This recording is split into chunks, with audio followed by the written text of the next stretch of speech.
آتش پرست دی، آتش پرست شمعونی نوم دی، شمعون. او د مرګ په وخت کې دی مالک ابن دینار غالبا دی که ظنون مصری دی، غالبا مالک ابن دینار رحمت الله علیه دی ولا راغی ورته کېناسته او ایمان راوړه. ګاونډي ده هغه ورته وی چې ما خو اتیا کاله یا سل کاله تقریبا د اور عبادت وکړ اوس دې او دې ځان قدر کې اوس پروت دی آتش پرست. وی څه لپاره یې د اور عبادت وکړ؟ وی دې لپاره مې وکړه چې اشنایي او دوستي ورسره پیدا کړم. وی یو کار خو وکړه تا دا اتیا کاله څلور نوي شلې کاله چې د دې اور د عبادت وکړو نو تا به ورسره څه ناسته اشنایي خو پیدا شي. اوس خو ته روانې مرې یو ګوته وردن نه کړه چې دا ګوته راله سودی یو که نه سودی. او زه د دې اور د خالق عبادت کوم، زم ګوته وردن نه کوم، ګورم چې زما را سودی یو که نه سودی. راځه بس دا تجربه به پې اوس وکړو.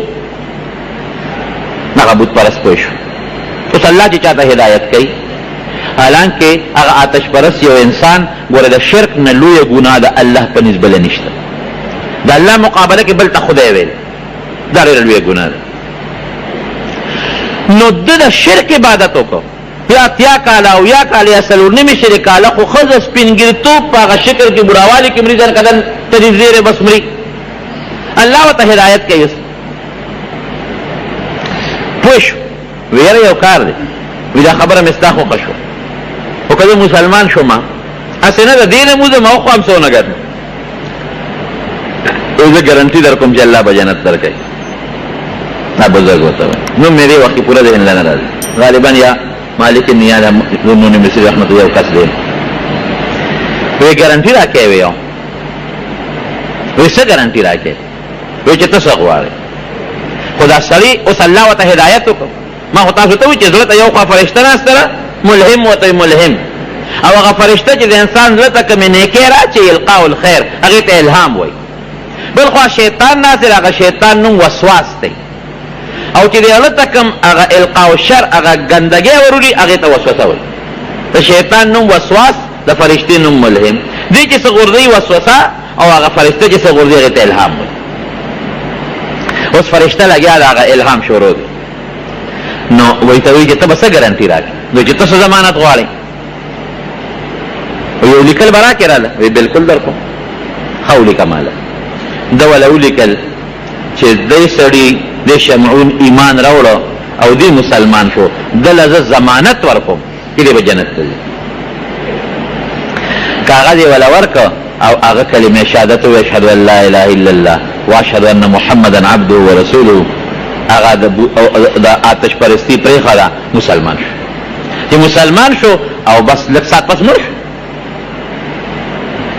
چې مړ شو هغه وصیت وکړو د مرګ نه مخکې وایي که زه مړ شم زه خو مسلمان شم. وایي ما خو هېڅ عملونه کړ ما خو عمر په د اور عبادت ته تېر کړ نه مې مونځ وکړو نه مې روژه ونیوله نه مې څه چا سره نیک د نیکۍ خبرې کړې دي نه مې د مسلمانۍ څه خبرې کړې دي. دغه کلمه مې ومرم ځان قدر مې دی. خو که زه مړ شم یو کار به وکړې په قبر کې به ما د مسلمانۍ په طریقه ښخ کړې او دا عالم به راباندې جنازه کوي او دا کاغذ به راله په سینه نه پسې ږدي. ساتې ووتله چې ساتې ووتله دغه بزرګ ولی الله چې هغه ولمبه جنازه یې پرې وکړله او چې قبر کې سینګ ښخ که هغه کاغذ یې ولې په سینه نه پاسه کېښود. خاورې پرې واړوله چې کور ته راغی اوس پړه کې سوچ کوي چې بنده دا دې څه غلطي وکړه. ته د جنت ټیکهدار یې چې خلکو له د جنتونو کاغذونه ورکړې. دا جنت زما دی. ما ته د خپل ځان پته نه لګي چې جنت ته به ځم او که دوزخ ته به ځم نو بل له سره کاغذونه ورکوم. دا مې څه غلطي وکړه خو الله ما راونیسي. جنت زما دی. اوس چې ازمکې نو انتقال بل پسې لیکي نو دا خو زما جنت نه دی چې اوس هغه ایمان راوړ او ما ورپسې انتقال وکړه د جنت او کاغذ لا پسینه نه ده پروت دی. په دې سوچ کې مې چې یاره داسې کار کوم چې قبر ولا کنومه چې خپل کاغذ ترې راوباسم. دا مې څه غلطي وکړه. په جړا سر دی کې وده شو. چې وده شو نو په خوب کې هغه شمعون آتش پرست چې مسلمان شو ویني خشته سپینې مزېدارې جامې او خشته ښکلې باغ کې ګرځي او خندا خوندې او خوشحاله دی. تپوس دی کوي ملګري الله را سره څه وکړل؟ وی الله وبخلم. وی په څه وبخلې؟ وی په هغه کلمې شهادت مسلمان شو هر څه راته وبخل. ګوره شیطان په اویا اتیا څلور نیمې شلې کاله خواري کړې ده او څومره خواري پې کړې ده دومره خواري پې کړې ده چې د شرک خواري پې کړې ده د الله د دشمنۍ خواري پې کړې ده لیکن د الله وینا چې یو ځل یې کلمې شهادت ووایي مسلمان شو هغه ټول هر څه د شیطان خواري په وبولی شو وی چې وی بخلی وی بس وی چې دا ایمان دې راوړه مسلمان شوې نبی علیہ السلام فرمایي الاسلام یهدم ما کان قبله چې سړی مسلمان شو د اسلام نه مخکې چې د څومره ګناهونه کړي دي دا ټول ورته ختمه وی دا جنت یې راک والا وی دا خپل کاغذ دې مړه ستا کاغذ ته مې ضرورت نشته دلې کاغذ ورکړ چې کاغذ یې ورکړ او راویښ شو هغه کاغذ یې په لاس کې پروت و کاغذ یې په لاس کې پروت زمارون خبره دا ده چې که شیطان ډېر زورور دی الله زور او طاقت ورکړی دی او ډیر زیات زمون پټ دشمن دې پستر وینین او دې خوا سره بل د کور دنش دشمن نفس دا هغه چې کوم جاله دا هغه سره مرګره ده او دې ډیر خواري مو کې خواريو کې ولا تاسو من رحمت الله من روح الله دا الله د رحمت نه مایوسی بنه کې کتبیر زیاتم گمراه شو شیطان دې خطا کی او یو ظلم راشه د الله په حضور کې سجده ولګي چې الله باس زه معافي غواړم نو شیطان چې څومره خواري در باندې کړې ده ټوله په وبولی شو نبی کریم صلی الله علیه وسلم چې کله عرفات ته لاړ الله یې تاسو ټول بوتلی کې او ګورې یو خبره درته کومه چې د حج داخلي شروع دي نو کم مسلمان باندې چې حج فرض دي هر چا ته پته ده چې په ما فرض دی او که نه نو هغه داخلي وکړي ښه بینکونو په ذریعه هم داخلي شروع دي او دا باقی دا نور ایجنټان چې کوم دي هغوی به هم سوره دې په داخلي شروع کوي نو دې کې سستي مه کوئ نو چې نبی علیہ السلام مبارک حجت الوداع د اخیري حج جمعه هم ده او عرفه هم ده او د عرفات په میدان کې ودرېده جبل رحمت ته مخامخ یو ځای دی هغه ځای کې نبی علیہ السلام مبارک خطبه ویلې ده او چې دا اوس کوم ځای کې مسجد نمیره د جومات دی دا د نبی علیہ السلام مبارک د خیمې دی دې کې خیمه وه نو ادرېده او د صحابه کرامو دا ډېر لوی هجوم دی تقریبا 1,40,000 کم و بیش صحابه کرام ملګري ورسره څوک په غر د پاسه دي څوک یو طرف ته دي څوک بل ته دي نو نبی علیہ السلام مبارک هلته کې یو 3 سوالونه د الله نه وکړل 3 دعاګانې وغوښتل دریو کې 2 دعاګانې قبول شوې یو دعا چې ده نو هغه وخت قبول نه شو د هغې جواب ور نه شو نبی علیہ السلام نه په ها کې او نه په نه کې چې دا قبلو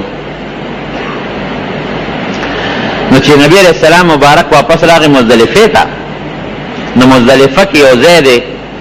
جبل قزح ورته وایي او ډېر د دعا د قبلېدو ځای دی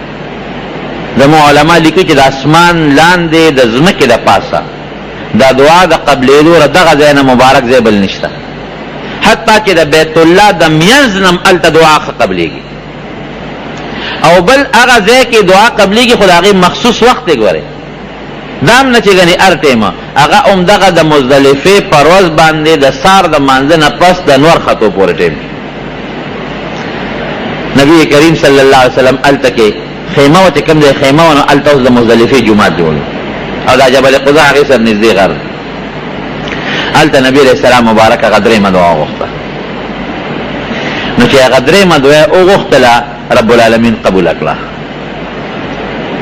دا مې همدله قبول کړه نو نبی علیہ السلام مبارک فرمایي وی خندل ډېر خندل نو صحابه ورته د الله رسوله دا خو د خندا مقام نه دی د جړا مقام ځکه دعا کې خلک جاړي او نبی علیہ السلام په جړا کې دعا وغوښتله دا ودې خندل ولې وی شیطان مې ولیده وی کله چې ما ته رب العالمین اعلان وکړ چې دا دعا مې دله قبول کړه نو شیطان راته الله وښو وی خاورې راغشتې په سر د پاسه یې چولې او چغې والې واویلا واویلا او منډې والې چې تباه شوم او غرق شو ځکه نبی علیہ السلام د امت لپاره دعاګانې غوښتې وي او ډېرې قیمتي دعاګانې غوښتې وي او په هغې کې یو دعا دا وه چې یا الله که ستا څه حق دي زما په دې امت باندې او ستا نه معافي وغواړي نو تا ته دا درخواست کوم چې ورته یې وبخه او که ستا په دې امت د بنده حقي او دې تا نه معافي وغواړي الله نو هغې له مله څه طریقه جوړه کړه نو چې الله د چا نه رضا شي ګوره د بنده حق نه معاف کېږي په دې غلط فهمۍ کې به نه پرېږدي خو که الله د چا نه رضا شو نو هغه طریقه دا ده. نبی علیہ السلام مبارک فرمایي ګوره نبی علیہ السلام مبارک وخندل وی د الله په حضور کې مې الله ته داسې وي یا الله چې دا د چا په چا حق دی دله جنت ورکړه کنه ورته ووایه چې تاله دا جنت در کوم دا مسلمان ته دا خپل حق معاف کړه کنه نو دی به ورته معاف کړي اوس پردي حق الله نه معاف کوي خو که الله دله جنت ورکوي چې حاجي صاحب تاله جنت در کوم ځه دا فلان کې وبخه او دی وایي زه به دا جنت به والم او دا فلان کې به وخم ده خپل حق وبخه نو شیطان وی په سر خورې واچولې او منډې والې او جړلې چې تباه شم او برباد شم هلاک شم نو د دې بیا د ده خواري چې الله ضایع کړي او برباد یې کړي په جنگ بدر کې دی د کافرو په صف کې ولاړ دی شیطان او د کرد ابن جابر په شکل راغلی دا یو ډېر لوی دا یو ملک و او راغی ابوجهل سره لاس نیولی دی او دی مه یریږه زما قوم را روان دي 3000 مې قوم را روان دي 3000 ابو جهل په بار بار تپوس کوي خدا کورس په شکل و دا لوی ملک په شکل هغه تپوس کوي لکه هغه لخر درونه رسید هغه غر نشاط را روان دي سپیکر چونه کی خو چې کله جنگ شروع کېږي زما قوم برا رسیدلی ابو جهل په دې خوشاله مرګرو ته وي خپکیږي ما تاسو زر کسان مسلمانان خدای یو 100 کسان دي او دې کورس مرګري چې دین هم د غر نه پورې غړ را روان دي چې د مسلمانانو د کافرو لخر یو بل ته مخامخ شوي کنه او فرشتې راغلې فرشتې دا بدر یو غر د پاغې د پاسه د میګو په شکل کې د میګنی دا وزر ولا چې سینم کنه اته چتاینه ایله میدان ته میرا وسته اوس بری پته ولګي دی خو بیا لکه دا مشرف خپل پر دې نه پیژني بیا خپل تمثيله ورته کوي او پر دې تمثيله ورته کوي رامي وته اوس برته پته ولګي کم خوازه وی به ما ته لاس پرې ابو جهل راکاږي ابلیس ته لاس راکاږي خدای بدبخت ته سینه هغه د دنیا فرشتي را لري یو فرشتي مقابله نشو کولای بابا او د زورو فرشتو مقابله رامي وسته اوس برته پته ولګي ان یرا ما لا ترون لا ته وستو هغه ابو جهل سره د خپل لخر په تباہ برباد او مختلف سکیمونه حربونه دي بدبخت ورزي یو دل یو دغه کې یو سړی نیک سړی دی دیوال په سوري باندې ملاست مسلمان دی ولا راغی یې پاسه او ته وی ولې خو به وستم ورشه دیوال را غورځي پاسه دیوال باندې را غورځي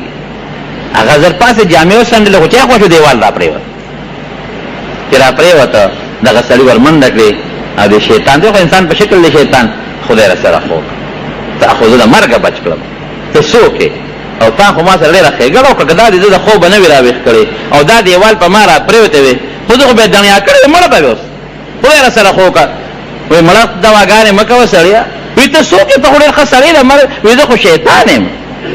اوهو شیطان ته ګوره او ښېګړې ته ګوره تا خو ما سره ښېګړه وکړه ته څنګه شیطان یې وایي ښېګړه مې سره نه راکړې ظالمه دا دیوال را پروتې اوس به شهید شوی وې ته به م راته په جنت کې نیغ نیغ کې وې شهادت نه مې بچ کړې د شهادت مرګرو د کافر په مقابله کې د دشمن او د کافر په مقابله کې رب العالمین د موږ ته د شهادت مرګ را نصیب کړي ډېر قیمتي مرګ دی لکه دا خلک وایي دا جامع حبسه کې چې دا څومره ماشومان او جینکې او زنانه نو ټیک د وارثان خو خپوي او مسلمانان هم خپوي خو هغې ته رب العالمین د شهادت مرګ ورکړي او بیا داسې د شهادت مرګ چې د خپل مسلمان رور د لاسه د شهادت د مظلومیت مرګ اور نبی علیہ السلام فرمائی شهید متعلق ارواحهم فی جوف طیر خضر لها قنادیل معلقه تحت العرش تصرح من الجنه حيث شاءت هذه روحنا با د الله د عرش لاندې ویلاندې او په الوتکو کې وي او چې کوم ځای کې د جنت خوخي چکرې بلګي چې کوم ځای کې خوخي جالب د عرش لاندې چې راځي واپس د الله د عرش لاندې وي ټکانې به الته نو دا خبیث له مختلف حربي او طریقې ورته نه پیغمبر پری دی نبی کریم صلی الله علیه وسلم منس کو دا په جمعات کې دا انور تندر نیولې دا غي منځ کو چې منځ کو را رستو شو بیا لک سات پس مخ کې شو اسلام یو ګرځو صحابو ته تاسو ګر الله رسول په دې منځ کې رستو شو دا ول او بیا مخ کې شو دا ول وی شیطان راغی او دا اور لمبه راوړو ماته پر ازمکه له پاسه وغورځول نو یې رستو شم نیت مې وکړه چې راوینیسم خو تختېد او وی کرانیولې مې وې نو بیا مې د جومات په ستنې پورې تړه چې د مدینې منورې د خلکو په لوبې کړې وی الله رسول رانیولې به دیو کنه وی د سليمان عليه السلام دعا مې را یاد شو داغه د زما ضرور د سليمان عليه السلام چې رب هب لي ملكا لا ينبغي لاحد من بعدي هغه دا دعا کړې و چې الله داسې بادشاہي را لراکې چې زمانه پس د بل چا نه نو دا هغه په پیریانو په شیطانانو باندې تسلط نو کما دی رانیو خو بیا خو زمان په دې پیریانو په دای کوم د پیری زراته په شیطانانو هغه تسلط راته زمان په پاسه هغه خپل تسلط راته نو د سليمان عليه السلام هغه دعا کې نیمګړتیا راتله نو ما پرې خو ردته خاصه مې چې دا څه خیر او چې دا ورمخ کې شم نو دا الله جنت راته خو وی نیت مې وکړ چې یو د انګورو غونچک تر شو کوم وی بیا مې پرې خو او کدا غونچک مې را شو کولو نو ترسو چې دنیا آباد او تاسو به ته میوه خورو خلاصې لبنه نو ګوره دا شیطان په پیغمبر مملکه خو الله ته پیغمبر ساتي نبی رسول الله مبارک په خپل فرمایي چاہے تپوسو کو وی نبی رسول الله او فرمایي وی هر انسان سره شیطان شته صحابه تپوسو کو د الله رسول تاسو سره مشته نبی رسول الله او فرمایل او ما سره مشته خو ځ الله داغه محفوظ ساتلی پیغمبران الله د شیطانانو محفوظ ساتي ځکه الله محفوظ ساتلی او بیا د پیغمبر نه پس د پیغمبر په نږدې امتی خو مضبوط وار کوي خو نه پریدي څومره چې نږدې وي هغه حمله کوي کوشش کوي چې دین ولا خراب کړي کوشش کوي ګوره دا د الله ډېر لوی قدرت دی الله فرشتې را مقرر کړي چې موږ ساتي یعنی که دا فرشتې نه وي که نه دا نیکان به ګوره د شیطانانو وجلي پرېښې به نو ځکه غټ دشمنان دي چا باندې به اور اچاو چا باندې به په ټوپک ډز کو په چا باندې په چاړه به غزار کو دا خو الله تعالی فرشتي قرآن کې الله یرسل علیکم حفظه دا غ فرشتو په ذریعہ الله تعالی د انسانانو حفاظت کوي کدا نه وي یو نیک انسان او یو عالم او یو بزرگ به نه پرې او بیا خصوصا د مرګ په وخت کې ډېره زبردست حمله کوي امام رازی رحمت الله علیه فخر الدین رازی ډېر لوی عالم تیر شوی دی دومره لوی عالم تیر شوی دی او تفسیر لیکلی دی که تاسو د هغه تفسیر وکړو نو عام مولیان د هغه په هغه تفسیر پوهېږي نه چې څه پکې لیکلی دی یو ډېر بهترین او د عقلیاتو د نقلیاتو نه ډک یو تفسیر لیکلی دی او فلسفي عالم تیر شوی دی یو بزرګو په هغه زمانه کې شیخ نجم الدین رحمت الله علیه دا هغه سره د امام رازی رحمت الله علیه نسبت نو یو ځل دا بزرگ او دس کوي او خپل شاگرد مرید ورته وباچي نبی علیہ السلام مبارک فرمایي چې په اوبو کې به اسراف نه کوي په دس کې بړې روبنه لګوي دې لګیا دی الله سینځي هغه مرید ورته وباچي یو لوټه ته شکل هغه مرید لاړ اوس بل لوټه دا سوچ اوس بل ځای کې مرید ورته لګیا دی وباچي او چې دې څنګه وې هغه مرید ته وی وبراته واچو او داسې مریدان ته پوښتنه وکړه وی حضرت څه چلو تا خونن بلاو په ځان باندې استعمال کړی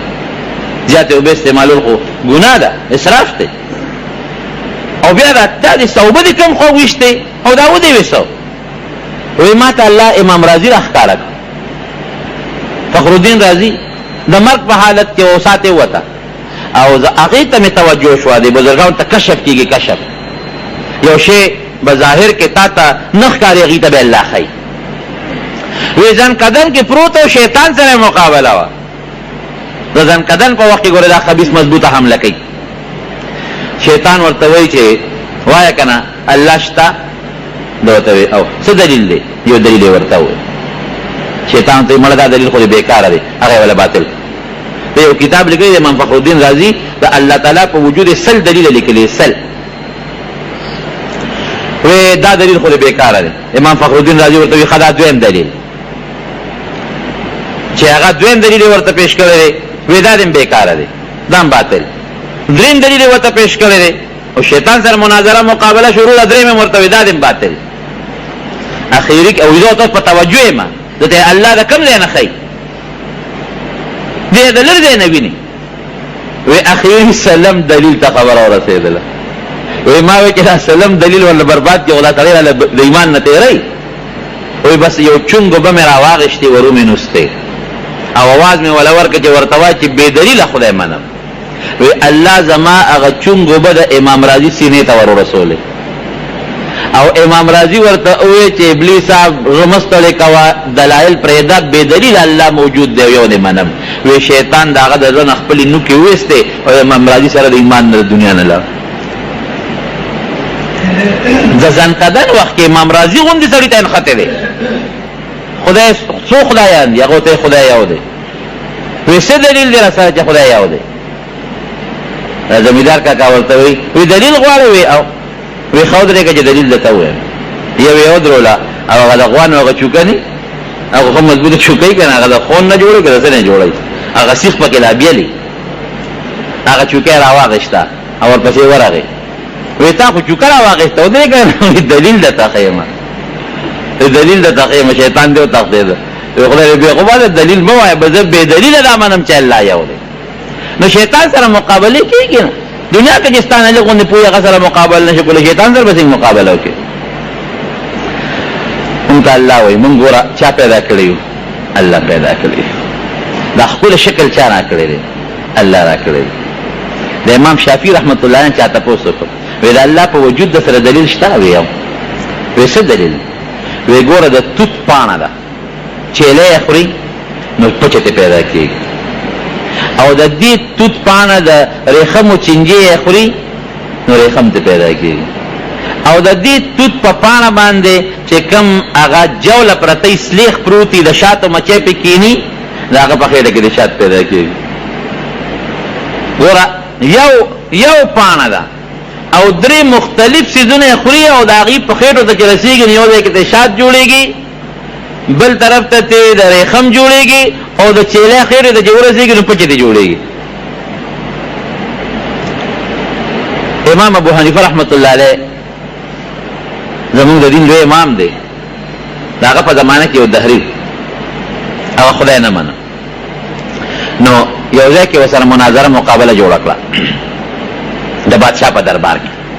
امام صاحب رحمت الله علیه قصدن هغه د بادشاہ دربار ته لغوندې لیټ ور ورسید هغه دهری چې جوړ کړو دا تاسو امام دی دا تاسو مولا دی دا وعده پابندی نه کوي ټیم څو وخت دی او دې څو وخت خلکو می چې امام صاحب کې دې شي مقابله باندې شي کوله بس باندې شي کوله ځکه لیټ امام صاحب ورسید دهری چې جوړ کړو دا تاسو وعده دا تر مسلمانانو مشر او ځان تعلیم وې امام صاحب وته ویرا مالار غلط کړل په دریاب عالم وی دریاب ته چرور سم کشته نشته وی خدای پاک اوس مقابله د هغه سړي سره کشته نشته وی دې کې اونه وا هغه اونه خود به خود راشو او بیا خود به خود اراو ګرځي دا وغه تختې جوړ شي سړی نشته او تختې دی ناشنا واقع مې ولید او بیا ترکان نشته وغه تختې یو بل سره یو ځای شو ټسار کېده او میخونه پکې رااله او صاحب هغه نت کشته جوړ شو بیا ورو رااله د مال اخواله او دا سي را ټیټه شو لکه یو ساروی ته چې ساروی ټیټیږي چې سړی پسوريږي و تراو ختمه او مانګي نشته او نه غدي طرف تراله وی دا ناشنا قصه مې نه ولیدل هغه دهری چې هغه چې جوړ کړی دی دروغ ته لاګور ترکان نشته او کشته جوړه شو ارکش نشته او اونه پریوت او تختې ته جوړه شو مانګي نشته او دې کشته کې راسور شو دا یو طرف نه بل طرف ترا پورې وت وی خلک دا دروغ جن ما سره باسونه کوي دومره غټ دروغ امام سے ورته دا نه منه وینا وی بس زموږ ته فیصله خو شو ختم شو وینا باس بکوي بس ختم شو کنه وی یو کشته بغیر د مصری نه نشي جوړېږي تا په خپل ومنله یو کشته دا دومره لوی نظام بغیر الله نه څنګه جوړ جوړون کې نو بغیر څه جوړ او یو راکوټه غوندي کشته بغیر د مانګي نه ډرایور نه چلی دی نشي ته په خپل نه منه عقل دینالي چې جوړ کړي دومره لوی کائنات دا دومره لوی نور اوس په مې د استور دا نظام بغیر یو جوړون کې څنګه چلی وفي انفسكم افلا تبصرون قران کې الله فرمایي کته د خپل ځان ته مقتل تبو پیجنې چې د دې وجود د پاره یو خالق او یو مالک او یو جوړون کې ذات شته نو شیطان بر تصویر د شیطان چال یو خره د کبر دی دیم چاله سره د شریعت د الله او د رسول د وینا په مقابله کې دی بده د عقل نه مخ کې کوي او د الله او د رسول د وینا په مقابله کې ګوره عقل شي نه ولی زما عقل هغه ځای پورې کار کوي چې کوم ځای پورې زما نظر لګي. زما د نظر نه اخوا زما عقل کار نه کوي. او د الله علم محیط ته اسمانونو پورته لاندې تیره شوې زمانه راتلونکې زمانه پټ ښکارا. قرآن کې الله فرمایي وی چې څومره اونې دي په دې مخ د ځمکه او د هغې نه څومره پاڼې غورځېږي الله وي زه پې خبر او په دې ځمکه کې چې څومره تخمونه دي تخمونه یو زمیندار چې د شړشم دانې راوالي او په ځمکه کې ونولي د شړشم خو ډېرې وړې دانې دي خو که ده د غنم دانې راواغېسته په ځمکه کې ونوستې دې خپلې دانې بیا معلومولی شي زما دانه په کوم ځای کې پرته ده څومره دي نه او الله وي دا ټولې ما ته معلوم وما تسقط من ورقة الا يعلمها او چې څومره هغه تخمونه دي فی ظلمات البر والبحر. الله اکبر. د ځمکې او د دریاب په دې غاړو کې په دې تیارو کې چې څومره تخمونه پراته دي الله وي ما ته معلوم. نو د انسان دا ناقص علم او عقل او پوهه د الله او د رسول الله علم په مقابله کې هېڅ شی نه. نو د شیطان دویم چال سره د شریعت د الله او د رسول مقابله کې به دې تا ته دغه راوړي عقلي دلایل به راوړي سوچونه به راله خرابوي. او دریم سیز دا هغه ضد دی زده. نبی علیہ السلام مبارک فرمایي چې کله قیامت شي دنه به دغه سا وباسي اسرائیل علیه السلام دی به منډې وي او ورپسې وي لږه موقع به ورکوي او دی به سجدې لګوي نو دی به یو ځای کې سجده ولګوي نو چې سجده ولګوي نو اسرائیل علیه السلام به ورته وي ای ابلیسه هغه خپل نوم عزازیل دی عزازیل او ابلیس د ده لقب د ابلیس د الله د رحمت نه مایوسه ته وایي نو دی به سجده ولګوي اسرائیل علیه السلام ورته وایي ای ابلیسه بېوقوف بچیه پته راته کوم ځای سجده ولګوله وی ولې وی آدم علیه السلام قبر دی مخکې نو ته خو پته نه لګي دی خو سجدې لګوي او چغې وباسي وی آدم علیه السلام قبر دی مخکې وی دی به هغه وخت راپاسي چې توبه توبه معافي غواړم معافي غواړم معافي غواړم دومره ضدي. او نبی علیہ السلام مبارک فرمایي چې کله دې جهنم ته الله ورواچي قرآن حکیم کې الله فرمایي جهنم ته نو دته برا جهنميان راغون چې دې به تقریر کوي وقال الشيطان لما قضي الامر ان الله وعدكم وعد الحق ووعدتكم فاخلفتكم. دا ټول جهنميان به دته ناستي هغې به ملامته کوي چې سپېره ستا د وجې نه مونږ تباه شو. دې به ورته وایي تقریر به کوي د اور په کور سره نبي علیه السلام فرمایي دې به ورته کښېني ان الله وعدكم وعد الحق الله سره وعده کړی او رښتیا وعده کړی ووعدتكم فاخلفتكم ما وعده کړی او دروغ مې کړی ما وی نه قیامت شته او نه جنت ته نه دوزخ ته هغه دروغ وختل دروغ مې راته ویلو او الله چې کوم وعده کړی وه چې زما څوک تابعداري جنت ته به ځي او که څوک مې نافرماني دوزخ ته به ځي الله خپله وعده پوره کړي. وما كان لي عليكم من سلطان الا ان دعوتكم د جهنميانو به سترګې ګوتې وسمنډي مانا وی تاسو کې ما پړې خو نور اخلي چې په زور مې باندې بوت ته سجدې کولې تاسو ذلیل یو مس فلا تلوموني ما مبلا ملامت کوي ولوموا انفسكم ځان ملامت کوي چې دا غلوي ذات چې کوم تاسو خالق او مالک او د دنیا نعمتونو او بچي او خپل شکل رزق مسلمانی ایمان درکړو ام پرې خو ما پسې روان شوه ما انا بمصرخکم وما انتم بمصرخیه نه تاسو د ما فریاد لر کول شي زما د چغو جواب کول شي انا د تاسو د چغو جواب کول شي تاسو نه فریاد نشم غشته انی کفرت بما اشرکتمونی من قبل ان الظالمین لهم عذاب الیم که تاسو په دنیا کې زما تابعداري کړې ده زه هغې نه انکار کوم نه به م کوله چا راته وي چې زما تابعداري کړې ځان دې مانو له الله لوی ځان نو او یا زره کاله چې دی په جهنم کې تیر کې نبی علیہ السلام مبارک فرمایي او یا زره کاله د جهنم د یو سکند عذاب نه دی الله وساتي ګوره نو راو به باسي دی به چغې وایي او کرکې به وباسي او داسې په جهنم کې دی تاویږي کلمې به ترې وتې وي لکه وي چې د هغوی په دې ګاڼې تاویږي نو راو به باسي هلکه زه بخم دې معاف کوم دې خو اوس یو کار وکړه وایي څه کار وکړم وایي آدم علیه السلام طرف ته اوس سجده ولګوه اوس ته معاف کوم وی الله داسې اوس دا نه کوم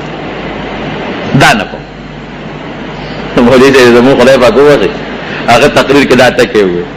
اوس مې یېرې څوک بابا اوس وفات شوی دی چې هغه دا ووایي چې او یا زره کاله الله په جهنم کې وسوځئ او بیا راوباسي او ورته ووایي چې اوس آدم علیه السلام ته سجده وکړو دوی چې دا نه کوم نه بابا ولا کوي مولوي صاحب کافر پښتون دی وایي ان کید الشیطان کان ضعیفا قرآن کې الله فرمایي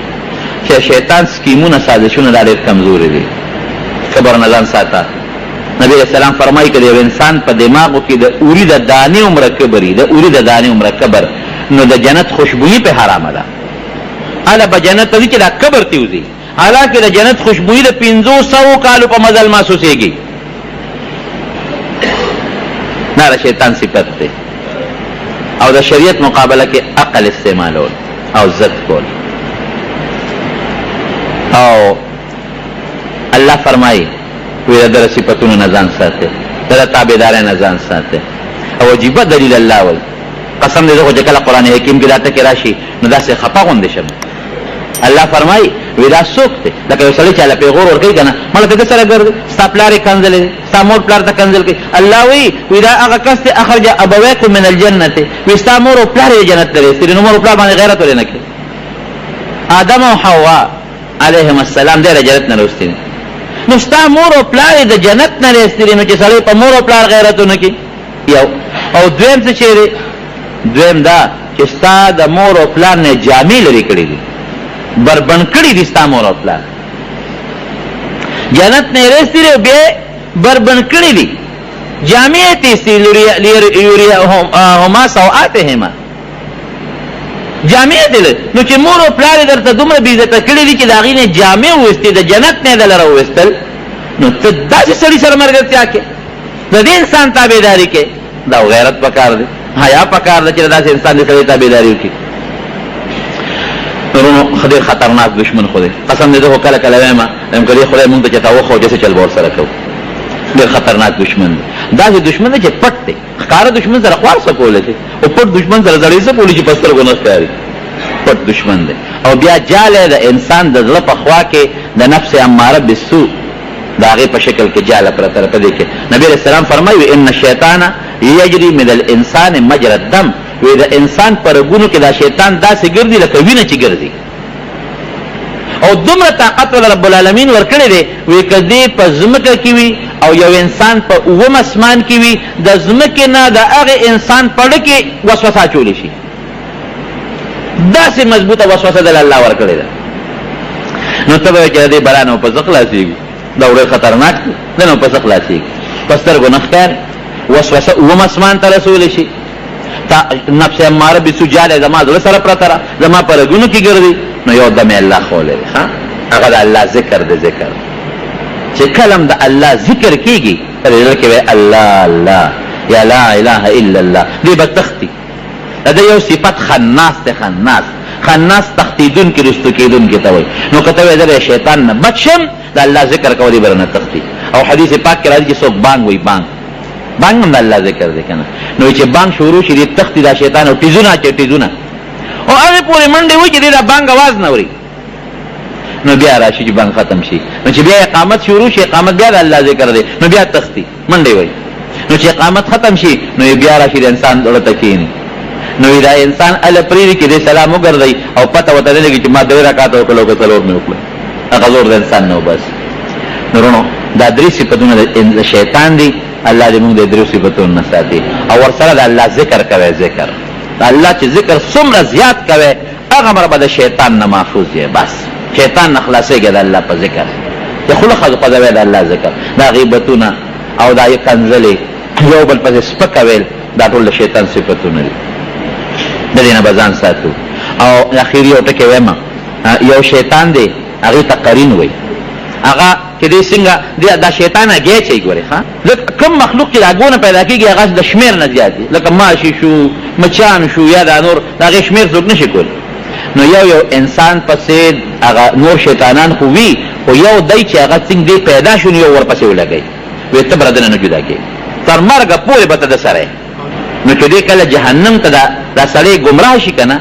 او دا جهنمي جهنم ته غورځېږي، نو دغه شیطان چې دا کم د سره پیدایشي ملګری دی، دا به ورسره په یوه اټکلی وتړي او دواړه به برق جهنم ته غورځوي. د انسان دا ګمراه انسان او دغه شیطان چې د ماشوموالي نه ورسره ملګری دی، دا به ورسره په یوه اټکلی تړي او په جهنم کې به یې غورځوي. مولوي صاحب د خدای پاک زمونږ وبخي، هغه به وی د جهنم دا سزا خپله ده، وایي دا ډېره لویه بېغیرتي ده چې سړی په جهنم کې د شیطان سره لاس تړلی پروت وي. واقعي دا ډېره لویه بېشرمي ده، بېعزتي ده چې شیطان سره. چې دې خوا ګوري چې بعضې مسلمانان د نبي علیه السلام د لاس مبارک د حوض کوثر اوبه څښي، بعضې د هغه د چترۍ لاندې ولاړي،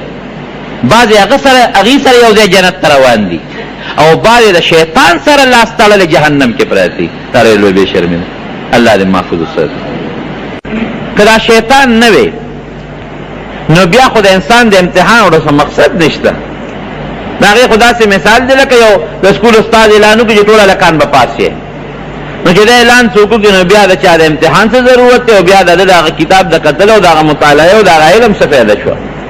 بیا خو د الله فرشتې وي که نه، انسان الله پیدا دی دپاره کو چې یو خوا دله زه کتاب ورکوم، قرآن، پیغمبر ورته لیږم، عقل ورکوم، سوچ ورکوم، فکر ورکوم، خپل نعمتونه ورکوم، او په دې نعمتونو کې د عقل سترګې ورکوم،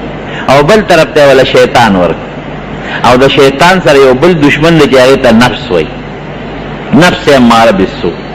دا دوه غله الله مونږ له دوه ډاکوان راکړي دي. که د یوازې شیطان وي نو انسان ته ضرر نشو رسولی، او که یوازې نفس وي نو انسان ته ضرر نشو رسولی. د دې نفس داسې مثال دی لکه په کور کې دننه چې غلي،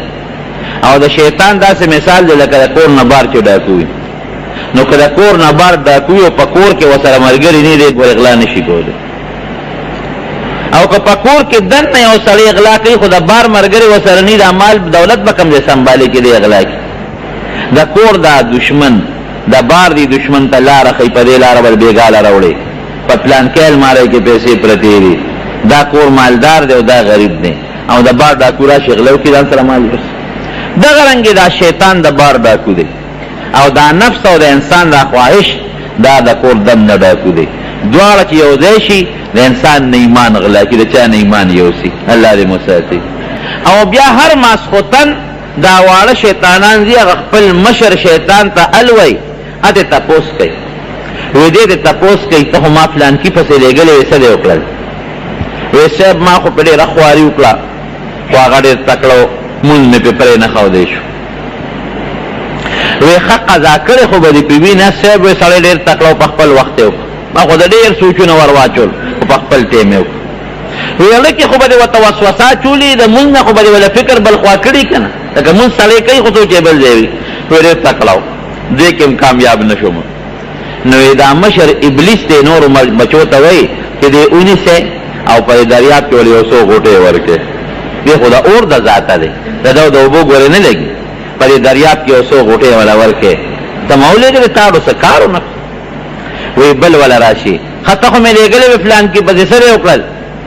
بابا ما خو ډېره اوچته کارنامه کړې ده. څنګه؟ وی بس لګیا وم وسوسې مې ورته اچولې، اله مې پرېښو چې ښځه مې پې طلاقه کړه، کور مې وله روان کړ. نو وی دا مشر ابلیس را پاسي او په دې شا باندې وټپئ، وی نعم انته، ته زما ډېر ښه بچې، زبردست کمال دې وکړ. او فیلتزمه ځان ته یې را تر غاړه باسي او ښکلي. ولې؟ ځکه طلاق چې واقع شي د ښځې د خاوند په منځ کې کور روان شو، بچي خورېري شو، تباه شو، دوه خاندانونه دشمنۍ ته لاړل. دا ښځه به څه کوي؟ په بدعملۍ به سري، هلک به څه کوي؟ په بدعملۍ به سري، دواړه په ګناهونو کې پرېوتل. روح دا د شیطان چالونه دي، ګورئ دا د ده سکیمونه او د ده سازشونه دي. او د کوم وخت نه دا سکیمونه سازشونه شروع دي؟ دومره خبیث چې کوم وخت رب العالمین حضرت آدم علیه السلام پیدا کړ. امام غزالی رحمت الله علیه لیکلی دي چې د 80,000 کاله عبادت کړی دی ابلیس. پلار یې خر دی او مور یې اسپه ده، اسپه او خر چې میلو شي نو قچر ته پیدا شي. اوس د هغه خاصیتونه جدا دي، د خر جدا خاصیتونه دي او د اس جدا خاصیتونه دي. د اس او د خر بچی دی خو قچر اولاد نه راوړي، نسل یې نه پیدا کېږي. دا خاصیتونه الله بدلی. نو دې د پیری اولاد دی خو دله الله تعالی خاصیتونه بدل کړي دي. لکه زمونږ په انسانانو کې څوک په یو نسل کې وي، څوک په بل نسل کې دی. د چا اولاد سپین پیدا کېږي، د چا اولاد تور پیدا کېږي، د چا ویښته ګلګوچي پیدا کېږي، د چا ویښته اوار پیدا کړي. څوک کلک وجود والی، سخت وجود والا، څوک نرم وجود والا. د چا جنس دی چې دا پوټیني پوټیني وي لکه دا چین والا ګوره، او د چا داسې وي لکه افریقې والا ګوره مضبوط مضبوط لکه د دیوانو غوندې شکلونه وي. د چا عمرونه زیات دي، د چا کمي. حالانکه د یو آدم علیه السلام اولاد دارنګې د دوی نیکه پیریو نو دا ابلیس د هغې د نسل نه 80,000 کاله د رب العالمین عبادت کړی دی او امام غزالی رحمت الله علیه لیکي چې داسې عبادت یې کړی دی چې فرشتې به دته په عبادت کې پسخېدلې یو شان د الله تعالی عبادت او د دې عبادت د وجې دی به په اسمان کې اوسېده فرشتو سره یو ځای او جنتونو ته به داخلېده وی چې کله آدم علیه السلام رب العالمین دانچه جوړه کړه او په جنت کې د ده راجوسه کېښودله نو یې دی راغی دې ته تاوېده را تاوېده د وخت نه یې ورسره دشمني وه چې دا تربور د کمې جوړېږي نو یې ده به وله دې خېټې له تنګړی ورکول یو شي له خلک تنګړی ورکوي که نه نو یې دې لیکي دا شیطان په خپله دی وایي چې ما ته د وخت نه پته وه چې د انسان به ناکاموي ځکه چې ما دله لومبی تنګړی ورکړ نو د ډډتوب اواز وکړه ډډ لکه بعضې شي له سړی تنګړی ورکړي نو کلک اواز کوي او بعضې داسې اواز کوي چې تا ته پته لري چې دا شی دننه ډډ دی وایي ما وایي چې ډډ شی نقصاني وي ده کې خامخا څه نقصانات به دا به برابر ني بیا چې رب العالمین آدم علیه السلام کې ساه واچوله نو دی ته حکم وکړه چې څومره موجود په اسمان کې وایي آدم علیه السلام طرف ته سجده ولګوئ قرآن حکیم کې الله تعالی فرمایي چې څومره فرشتې وي هغوی سجده ولګوله او دې بدبخته سجده ونه لګوله نو چې فرشتو سر اوچت کړ او ده ته یې وکتل چې دې خبیث خو سجده ونه لګوله نو هغوی د شکرې د وجې نه دوباره په سجده پرېوتې دویمه سجده د شکرې الله تعالی ولګوله دې وجې نه په یو رکعت کې 2 سجدې دي نو دنه الله بیا تپوس وکړو چې تا ولې سجده ونه لګوله تا ته چې ما حکم وکړ نو سجده دې ولې ونه لګوله نو ده یو ټکې الله ته ووایي چې الله دې د خټې نه پیدا کړی دی دغه مخکې نه پته ډډ لا بیل دی خټې نه پیدا دی او زه د اور د لمبې نه پیدا کړی ځکه چې دې د جان د پیري اولاد کې او پیري د اور د لمبې نه پیدا دی نه د اور د لمبې نه پیدا کړی زما د اور لمبه خشتۍ مزېدارئ او چې دا بل شي نو بره زور کوي او خټه په ځمکه پرته وي د پاسه پې خلک ګرځي څښاشي بویې کوي بدبویي کوي اوبه پې د پاسه پرتې وي خلک پې ګرځي متیازې پې خلک غورځوي نو دته به زه څنګه سجده لګوم ګوره د عقل نه کار واغېست او کبر یې څو صفتونه شو 2 یو د الله د حکم په مقابله کې د عقل نه کار واغېست 3 صفته دي هغې نه مونږ ځان ساتو الله دې امتې وساتي یو صفت یې کبر دی دویم صفت یې ضد دی ضد دا باید سړی په ضد کې وي که جرګې ول راځي که څوک ورته مینتونه کوي او که ښه خبره مو ته کوي خو دې د هغه خپلې خبرې نه وړي ضد وي پکې ضد او دریم صفت دا چې د الله او د رسول د خبرې مقابله کې عقل چلول دا 3 د غټ صفتونه رب العالمین دې ذلیله کړ رسوی کړ او فرشتو ته حکم وکړ فرشتو سره مشوره هم کړې ده د دې نه مخکې شیطان ته د هغه مشورې پته ده چې د دې به زه خلیفه ګرځوم ځمکې ته به یې کوزوم اولاد به پیدا کېږي او خپل زما حکمونه به خپل اولاد په خپلو بندګانو ته رسوي نو چې کله الله پاک دنه تپوس وکړو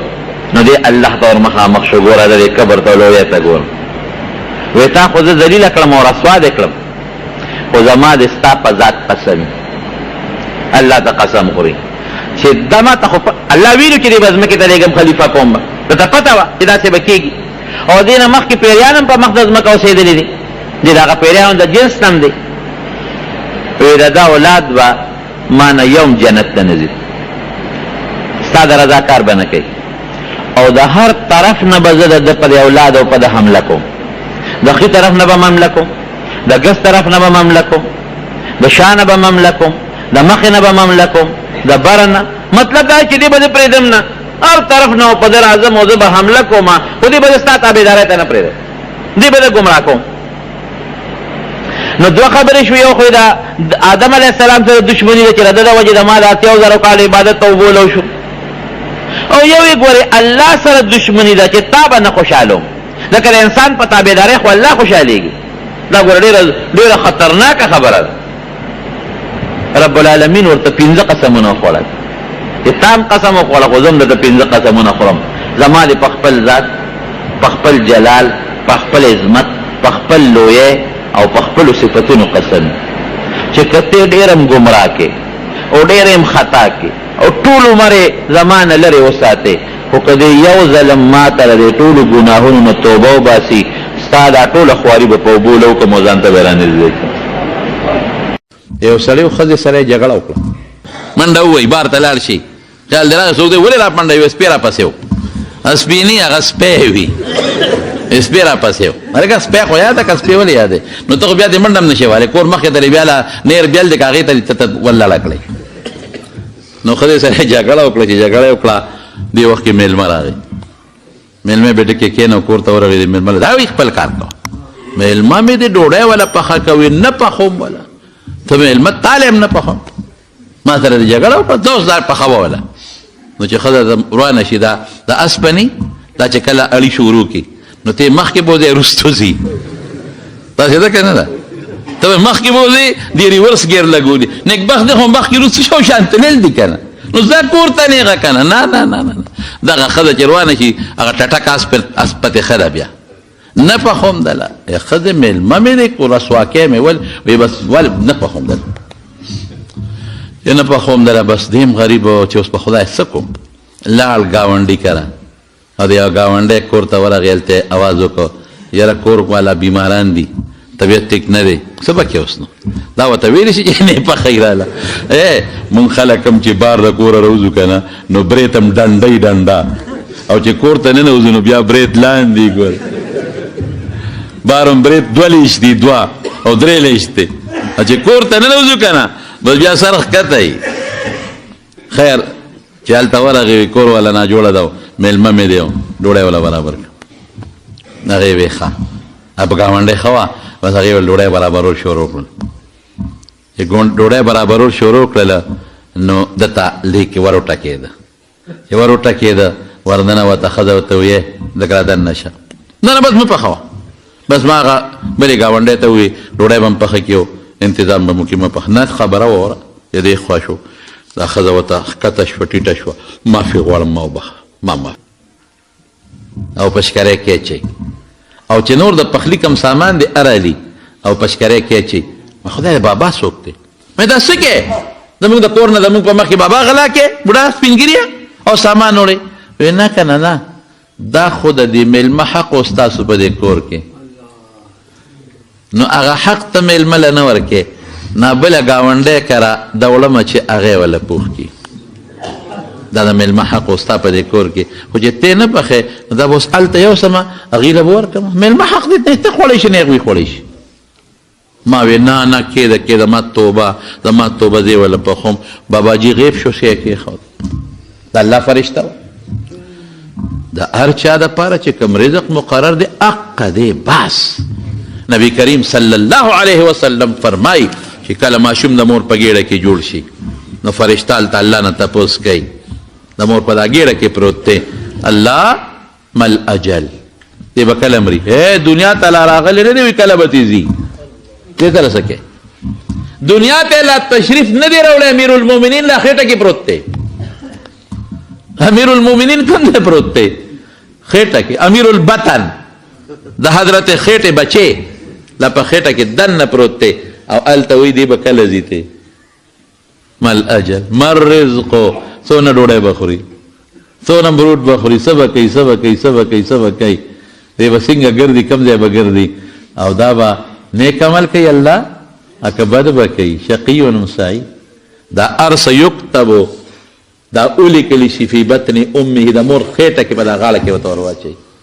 وكل انسان الزمناه طائره في عنقه ونخرج له يوم القيامه كتابا يلقاه منشورا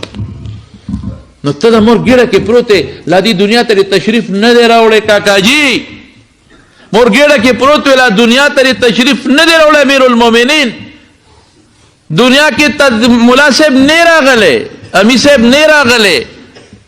الته پروته ستا روزي لیکل شوی او پکې نخره کې منډه ورپسې وي غوا د دنیا اسباب نه انسان د پاره دي خامخا اسباب طلب کې خدا الله د مرزه لاندې خپل مرزي با د الله د مرزه د پاسه کې نه او که خپل مرزي د الله د مرزه د پاسه کړه نو دا پوخ ایمان د کچا شو یو ټس په د نزي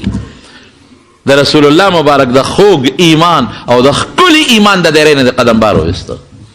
دنیا کې هم پریشانی آخرت کې هم پریشانی، دنیا کې هم تباہی آخرت کې هم تباہی. نو ذکر رسول الله مبارک فرمائی لا یؤمن احدکم حتی یکون هواه طبعا لما جئت به، چې زما خوږ ایمان، زما خشته ایمان، زما هغه ایمان چې سړی ډایرکټ نیک په نیغه جنت ته رسوي، دا په هغه چا کې نشي کېدی چې د الله او د رسول مقابله کې خواهش اخلي. خواهش به د الله او د رسول تابع کې زور پسې خواهش پسې بالکل ځه، خو د الله او د رسول تابع. نو زما هغه ښکلي ایمان چې څنګه د صوت او جنت ته پې سړي ځي هغه ایمان کې به زه داخل کړم. مال ګټل ګناه نه ده، خو چې د الله او د رسول د مردۍ لاندې وي، د الله او د رسول د مردۍ لاندې، او خواهش پرستی پکې نه چې دا مال ګټې زما بچي به دا به وخوري، د عبادت به پې وکړي، حج به پې وکړي، عمره به وکړي، بچي له پې ښځه وکړم، د شریعت مطابق کار به کوم که خیري، جومات به جوړ کړم، لار به جوړه کړم، صدقه به ورکم، خیرات به وکړم، دا څیزونه پکې راوله. مقصود اللہ کا دویم نمبر مال کا، مقصود آخرت کا دویم نمبر دنیا کا. قسم په خدای دې خپله به دې مال را راول. اوس نفس سره ډغره شروع شوه، نفس وایي سمله اوده شه بړستن کې رستو به وکړې مړه هلکه مونځ مړه دی نن به ګزاره وکړو سبا به شروع کړو. نفس وایي مه پاسه بړستن ګرمه ده، خواهش وایي مه پاسه بړستن ګرمه ده، خواهش وایي مړه رستو به وکړې ورګه لا نه قضا کېږي، خواهش وایي جومات ته مکور به وکړې. نفس وی مکوا مکوا، الله و رسول وی وقتی پاسا، جنت وی وقتی پاسا، جنت ندا شیطاو شو. ماسپخین بیا گرمی دا یخنی دا، مازیگر بیا ماخام بیا بلستن کې ما یاره خپې مې خوږېږي، لاس خوږېږي، یاره نشم پاسې دی، یاره تکلیف دی، دا مونځ دا نفل د شپې او کوم دغه کس ته دې ووایي دا کم انسان سار پېشمني نشي پاسې دی او د شپې تهجد له نشي پاسې دی او دته د دروازه والا او چې یو 10,000 روپۍ مې درته راوړي دي لږ راپاسه دی بیا بړستن له ډغره ورکوي، نه خوبي نه د خپو خوږي نه بل ځي په منډه هغه پیسو لره روان. هلته جنت لاره سخته شوه او لاره څنګه سخته ده؟ د خواهش مقابله راله، خواهش وي مه کوه. هلته زکات در باندې کال تیر شو، 5 लाख روپۍ لګي، 6 लाख روپۍ لګي، نفس وي نه نه په دې خو زما د زوی ټوله خادي کېږي، د لور پې پوره واده کېږي، زوی له پې کورم جوړېږي، د زوی ښځه هم پې کېږي. نفس وي ما هلته الله وایي دا ولګوه حج وکړه چې په دې لاره را پورې وځه چې جنت ته دې ورسو. هلته روژه ده په اوړي کې، اوهو ډېره ګرانه ده، څوک بیا سر ته رسوي. نفس وایي مه نیسه مه نیسه مه نیسه، الله وی ونیسه، لاره خو سخته ده، خطرناکه ده، او مخکې به کم خواته ځي؟ جنت ته به ځي. تاسې نور عبادتونه، جهاد د الله فی سبیل الله، کافر سره مقابله سخته ده. بدر کې رسول الله مبارک وکړه سخته وه، احد کې رسول الله مبارک وکړه سخته وه، خندق کې رسول الله مبارک وکړه، پکې شهادتونه مرالل. دا سخت څیزونه ته ګیر چاپېره و د عبادتونه، دا مال خرچ کول، دا د انسان په نفس تکلیفونه. الله وی لاره سخته ده، یقین لري که څوک ور ورسي. دوزخ نه ګیر چاپېره خواهشات ته وکړل، دا خواهشات نفسانیه د انسان له چې غواړي، دا ګناه د څونه ډوله ده. د شپې په نیمه شپه هم ولا منډه وی، دا غله چې کنډر کوي دا دروازې کوي که د شپې کوي؟ شپې به نیمه شپه. دا غلاګانې چې غله کوي څه وخت یې کوي؟ دا ګډون چې کوي په دا مسالو کې او دا پچایو کې دا دروازې نه کوي، د شپې کوي چې څوک هم ونه ویني. دا غلا غلطه چې څومره روانې د شپې روانې دي. خو قربان که تاسو خو الله دپاره سخت دی، دنیا دپاره خشته دی. دا د سترګو خواهش د پردو ښځو ته وګوره،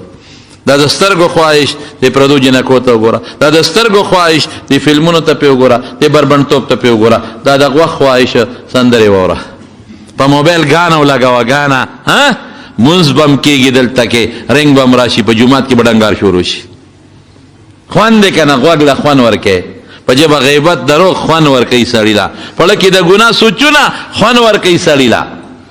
دا د پردي مال وهل خوند ورکوي سړي له، دا پردي انسان ته تکلیف رسول خوند ورکوي سړي له. دا خواهشات یې دګیر چاپېره تا وکړل، دنه خو اور خطرناک خواهشات دي. ورشه جبريل وسګورا چې وې قتل داغي وی الله یریګم چې دا ټول خلق وردن بشي دوزخ ته. او مثال رسول الله مبارک ورکړی دی درته نه ورکوم. رسول الله مبارک فرمایلی دی وی دا مثال دا شمع او د پتنګ دی. شمع بلیږي اور بلیږي اور او پتنګان ور روان دي. دا اور دوی ته خشته ښکاري ښکلې ښکاري که پتنګ ته دی وي چې دننه خو سواد یې نه ورځي هغه ته دا اور خشته ښکاري ښکلې ښکاري ښکلې ښکاري او چې ورشي نو سبب د تبی وي که نه بیا د خواهش کې چې د اور له ورشم رڼا ده ښایسته تیارې نه وځي پتنګ کټ د ګوټ نه هم راوځي تیارې نه تیاره د انسان د حیوان فطرتا دا نی خوښه دا روزي ورپسې چې روزي شاتو مچو ته نه ګورې رڼا له منډې وي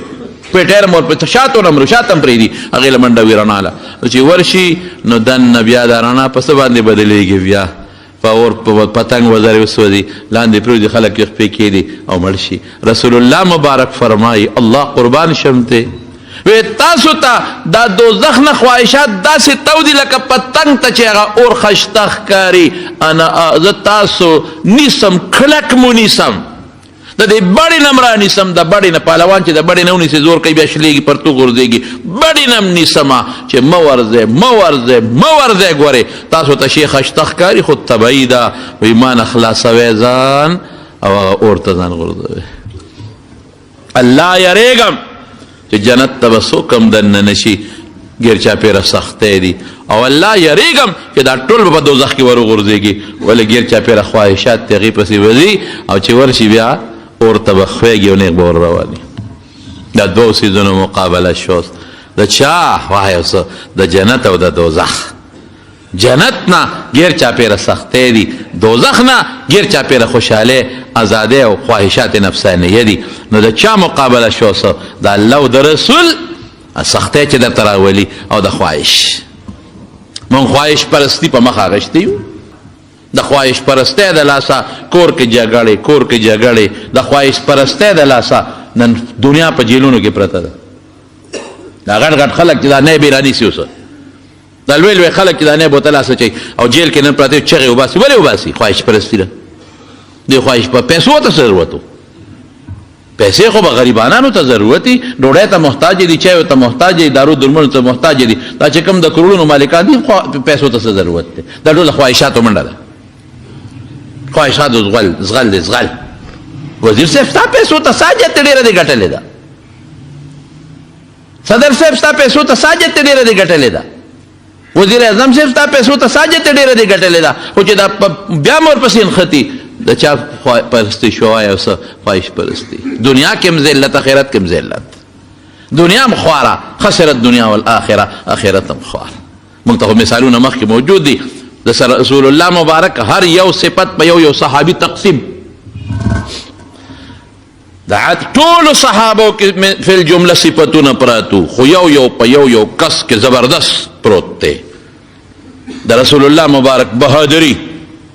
چې هغه کې یو بهادري او دلیرانه سوچو دا په حضرت علي او په حضرت عمر کې پراته دي او چې کم عدل په عمر کې پروت دی ټولو کې شته خو دا ډېر زیات او چې کم صبر او سنجیدګي وه په حضرت ابوبکر کې پرته ده او چې کم د دنیا سره تعلق ختمولو په ابوذر کې پرته ده ډېره زیاته ده پکې ډېره زیاته ده. دې وجې نه حضرت ابوذر رضی الله تعالی عنه د دې قایل نو چې مال جمع کا دا د هغه خپل سوچ دی اوس مال به نه جمع کوو چا به کور جوړ کړی دی به ورغې دروازه به ورته وله دلته راشه دا کور دې څنګه جوړ کړی دی او دا مې جوړ کړه دونه عمر دې شته چا به دو چته جوړ کړی بنګلې دوزخ دې واغېسته. اوس دا کور جوړول منع نه دي په شریعت کې جوړولی شي څه خبره نشته لیکن د رسول الله صلی الله علیه وسلم هغه د مال او د دولت او د دنیا سره لا تعلقي په ده کې دونه ویښته ننوتې ده چې دې دم به دې کړه چې اعلی اخبه او اسبه پته به راته ولګي والذین یکنزون الذهب والفضه ثم لا ينفقونها في سبيل الله فبشرهم بعذاب أليم يوم يحمى عليها في نار جهنم فتقوى بها جباههم وجنوبهم وظهورهم هذا ما كنزتم لأنفسكم فذوقوا ما كنتم تكنزون. دا سره او سپین به قیامت پر ورځ اور کې ګرمیږي، تعالی به پې داغونه درکوي. د حضرت عثمان رضی الله عنه زمانه وه، هغه ته چا و چې د بابا خلکو به قدر کو د ابوذر، سپین ږیری و. هغه صحابي دی چې د رسول الله مبارک په مکه مکرمه کې پړومبو مسلمانانو کې دی، متقدمین، هغه لومبي مسلمانان، السابقون الاولون، الله چې قرآن صفت کوي لومبي مسلمانانو کې دی. او د اسلام د مخې ډېر تکلیفونه برداشت کړي دي. رسول الله مبارک ډېره زیاته مینه ورسره لرله، لږه نه. عثمان صاحب باباجي خلک باباجي د لاسه زموږ ور کې ولاړ دي، او چې په چا ښه جامه یې په کونټې ټک ورکوي، که د چا کور غټ دی په کونټه ټک ورکوي، که چا ځمکه جایداد په کونټې ټک ورکوي. باباجي سره څه وکړو مونږه؟ احترام یې کوو. لوی عالم دی باباجي، لوی صحابي دی، د رسول الله مبارک ډېر نږدې د غاړې د ترغاړوتو ملګری دی. دا سره څه وکړو؟ هغه وایي داسې کار وکوه. ابوذر ته یې وایي ابوذره مدینې نه به شام ته لاړ نه شي؟ تابعدار وایي زه شام ته لاړ شي. مدینې ته دنیا خلق راځي او دا جګړې دې جوړې کړې دي، شام ته ده سبا سلام علیکم لاړ شام ته. شام کې حضرت معاویه رضی الله عنه گورنر دی. هلته معاویه صاحب سره په جګړو دی. هلته هم چې د چا کور دی، دو چاته کور وایي قبر نه به ځي که به نه ځي، ځمکه به وچه، دا ځمکې یې خدای به څه کوي؟ رسول وایي دې کې به خدمت کوي، که الله او رسول له عبادت پکې. د چا به پیسې وي جمع کې، دا به قیامت پر ورځ داغونه کېږي درته. هلته معاویه صاحب به ورته یو سوی د بل څه، اخره کې حضرت معاویه صاحب حضرت عثمان صاحب ته شکایت وکړه چې باباجي نه مو خلاص کا، مونږ خو درته څه ویلی نه شو، نه غوسه کولی شو، نه بل څوک. خلک احترام کې سپین ږیری د رسول الله مبارک لومبو ملګرو کې دی. دلته هغه بیا وایي مدینې ته راشه. چې مدینې ته راغې، حضرت ابوبکر وایي دا خلک رانه داسې راتاو شو او راته نیغ نیغ ګوري، ځکه خبرې به پې ناشنا لګېدې، لکه چې ما څوک پېژني نه په لومبي ځلې ولیدله. دلته بیا خلکو سره باسونه، میشن یې دقه و، د میشن و د چا هم نه منل. نه نه نه نه، بس مال به نه جمع کوئ، ځمکې به نه لې، کورونه به نه جوړوئ، مال به بس عبادتونه کوئ، الله رضا کې. هلته یو ځنګل کې پرېوته، چا به د پیغور ورکوي څنګه د مدینې نه راویستلې. وایي که زما بادشاه یو حبشي غلامي، حبشي غلام، او دونه پوټینې سرې وي چې هغه ډېر د ګوتې برابر سرې وي، بد شکلی، او زما امیر یو ما ته حکم کوي د هغه به منم، پاتې لا د عثمان به څنګه نه منم، څنګه به نه منم. هلته پروت دی صاحبه یوازې یک تنها، یو خیمه کې پروت دی، د خاورې په بالښت پروت دی، یو نرۍ څادر لاندې پروت دی، او یو ښځه ده ورسره یو دی دی. هېڅ نشته د غریب. چې جګړې ختمې شي، بیمار شو غریب، چې ناجوړه شو، ښځه ورته کېناسته، ابوذر تا سره به څه کومه؟ هر ځای جګړې، خلک پیشه، مال یې پیشه، خلک پیشه دولت یې پیشه، خلک پیشه ځمکې پیشه، خلک پیشه بنګلې جوړې شي، ستا کار چا سره څه دی؟ دلته باته په دشت و بیابان کې پروت دی، تا سره وکم څه؟ سبا به ځان کدن دي، زه به درته ناست یم، مړ به شې نو تا به ښخوي څوک ماله،